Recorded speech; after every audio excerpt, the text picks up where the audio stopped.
Got a RTR file from a data recovery operation? This is an offline data repair file used by the Astrotite 200X data protection software. I'm Evan Brooks, Certified Support Engineer, and I'll guide you through using these data repair files for recovery operations. Here's a tip from my professional experience. For those truly difficult RTR files, you need a plan B, a secret weapon. I'll expand more on this after we try the other solutions. RTR files are offline data repair files generated by Astrotite 200X data protection and backup software. They contain reconstruction information used to repair damaged or corrupted data files, including parity information, block-level redundancy data, and metadata, enabling recovery of original files, even with significant data corruption. RTR repair files use a proprietary structured format, storing parity blocks, reference checksums, and reconstruction metadata for protected files. The format includes block-level redundancy information, following Reed-Solomon or similar error correction coding schemes, enabling recovery of original data from partial damage or corruption scenarios. The fundamental reading standard for RTR is set by Astrotite from Fantiuson software. Full file extraction and decompression must be managed by a third-party utility. Windows supports minimal insight into data files, so proper viewing depends on the target application. Let's address the application conflict directly. Right-click your RTR file and choose Open With. Check for Astrotite and test it first. If it's unavailable, choose a different app. That is the simplest path to a solution. If the RTR file won't budge, stay calm. If the file is still stuck, the issue requires confirmation.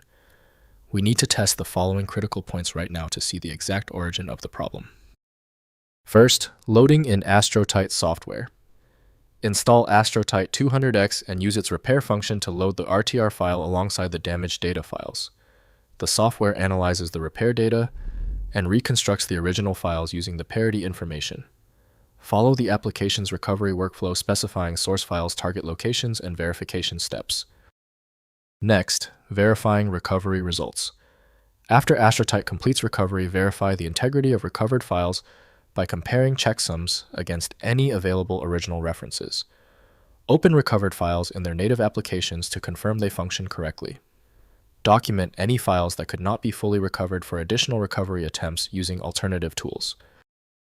Finally, alternative recovery tools. If Astrotite 200X is unavailable, consider general data recovery tools like PAR2 verification utilities, QuickPar, or MultiPar, which use similar parity-based recovery concepts. While not directly compatible with RTR format, these tools demonstrate the underlying principles and may help recover data using any available redundant copies. If compatibility checks failed, it is likely because the file extension name is shared by different developers for unrelated formats, causing your PC to use the wrong reading language. You might consider a solution that focuses on the internal data structure rather than the extension name, which is often the best way to attempt opening ambiguous file types. Since we tried everything on the format, it's time for the professional fix. FileMagick is your best bet for files that are unreadable by Windows or standard open source programs. You can find it at filemagick.com. If you appreciate these expert walkthroughs, consider hitting the subscribe button to support the channel.